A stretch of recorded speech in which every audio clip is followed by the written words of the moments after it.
नमस्ते। आज के इस खास विश्लेषण में हम एक ऐसी कहानी पर बात करने वाले हैं जो हम सबके घरों की कहानी सी लगती है। यह कहानी पारिवारिक उलझनों, घर के उन कामों के भारी बोझ जिन्हें कोई नोटिस नहीं करता और आखिर में सहानुभूति की जीत को बहुत ही शानदार तरीके से सामने रखती है। ये एक ऐसी सिचुएशन है जो हमें सोचने पर मजबूर कर देती है कि हम अपने आसपास के लोगों की मेहनत को असल में कैसे देखते हैं। जरा सोचिए, बाहर कड़कड़ाती धूप हो, गर्मी से बुरा हाल हो और अचानक बिना बताए घर पर मेहमान आ धमके, क्या होगा? शारीरिक थकावट और मेहमान नवाजी का ये कॉम्बिनेशन कितना भारी और विस्फोटक पड़ सकता है ना? जब पारा आसमान छू रहा हो और अचानक खातिरदारी का जिम्मा आ पड़े तो इंसान की सहन शक्ति का असली इम्तिहान होता है। बस यही हमारी आज की कहानी का बेस है। तो चलिए शुरू करते हैं पहले हिस्से से, गर्मियों में मेहमानों का सरप्राइज, यानी एक शांत दिन में कैसे उथल-पुथल मच जाती है। कहानी की मुख्य किरदार लवली बस अपना काम खत्म करके आराम करने ही वाली थी कि सरप्राइज, मेहमान आ गए। और इसके साथ ही घर दो बिल्कुल अलग दुनियाओं में बट जाता है। एक तरफ उबलती हुई रसोई है, बिल्कुल भट्टी जैसी, जहां लवली पसीने से लथपथ है, उसका चेहरा लाल हो चुका है और वो घंटों से खड़ी खाना बना रही है। और दूसरी तरफ एसी वाला लिविंग रूम, जहां मेहमान ठंडी हवा का मजा ले रहे हैं, टीवी चल रहा है, हंसी मजाक हो रहा है और उन्हें घर के कामों की कोई फिक्र ही नहीं है। और यहीं से शुरू होता है हमारा दूसरा हिस्सा, रसोई की अंतहीन फरमाइशें और लवली पर बढ़ता हुआ बोझ।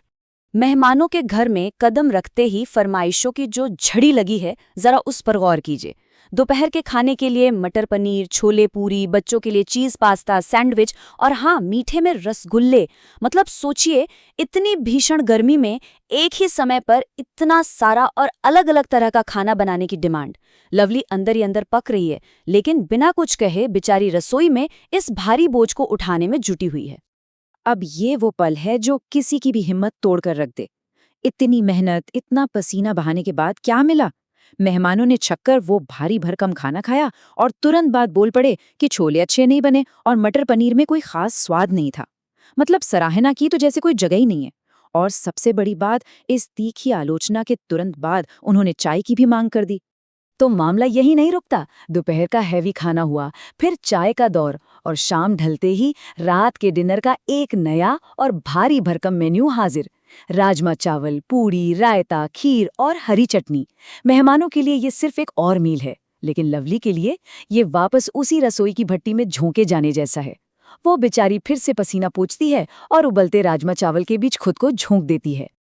अब बढ़ते हैं तीसरे हिस्से की तरफ।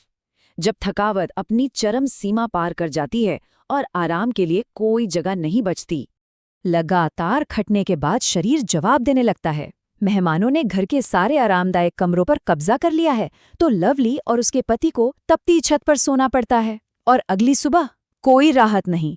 नीचे आते ही बेडरूम का जो हाल दिखता है, उफ! मेहमानों के बच्चों ने पूरे कमरे में कपड़े, चिप्स के पैकेट और पानी की खाली बोतलें फैला रखी हैं। अब ये कचरा साफ करने का नया काम और ऊपर से फिर वही चाय की लगातार डिमांड।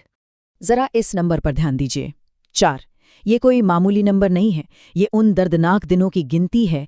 खाना पकाना, सफाई करना और पसीना बहाना, ये साइकिल पूरे 4 दिनों तक बिना रुके बिना थके चलता है। सोचने वाली बात है कि कोई इंसान 4 दिन तक लगातार बिना आराम किए और बिना किसी सराहना के इस प्रेशर में कैसे काम कर सकता है। यहीं से कहानी अपने चौथे और सबसे अहम मोड़ पर आती है, छुपकर सुनी गई बातचीत और सब्र का टूटना।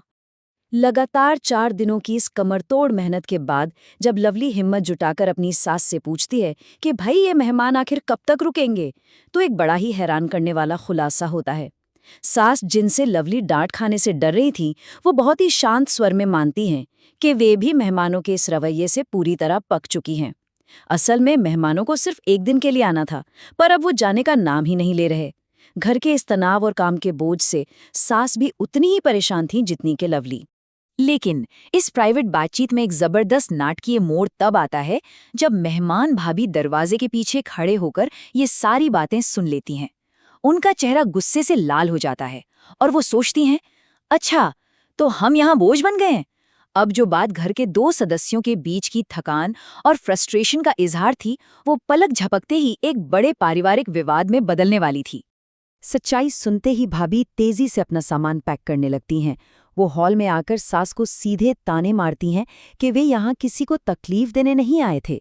सास थोड़ा शांत करने की कोशिश जरूर करती हैं, लेकिन जब वे ज्यादा जोर नहीं देती तो भाभी का गुस्सा और भड़क जाता है और अंत में वे सब अपना सामान उठाकर धड़धड़ाते हुए तुरंत घर से बाहर निकल जाते हैं। और अब आते हैं कहानी के आखिरी हिस्से पर, एक अप्रत्याशित समाधान और इस पूरी घटना के बाद पनपी सहानुभूति। मेहमानों के अचानक जाने के बाद लवली डरी सहमी खड़ी है कि अब तो पक्का सारा दोष उसी पर मढ़ा जाएगा और डांट पड़ेगी। लेकिन यहाँ जो होता है वो सच में दिल छू लेने वाला है। गुस्से के बजाय सास अपनी बहू के प्रति गहरी सहानुभूति दिखाती हैं। वो कहती हैं कि तू जा, आज आराम कर ले, बहुत थक गई है, आज का सारा काम मैं खुद कर लूंगी।